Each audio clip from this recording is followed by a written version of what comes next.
ইয়ে মিন্দ্র হাতত ধর পয়সা করবা আনলি করবা কামাইলি 20 টাকা 20 টাকা না 40 টাকা 20 টাকা 40 টাকা আছে দেখো করবা আনলি কোনে দিলে হ্যাঁ হ্যাঁ কোনে দিছি হ্যাঁ ধারে আনছে ওই দাঁড়িয়ে দিছি কে দিছি কিবা করছিল দে কি করা হ্যাঁ কি করা 40 টাকা তো হ্যাঁ কি করা 40 টাকা তো দি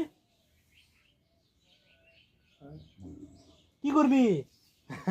40 টাকা তো মুখে না ধার না রাখে থারে মই তো খুদ দিম মামে 1 টাকা হ্যাঁ এরা এই খুদ পাই থাকিলে মাই হ্যাঁ তো খুই চলি দেখো না কি দে মা বেলেগ খুই থলি বঙালে গোটাই সেই লুঙিত খুই থোৱা দিলি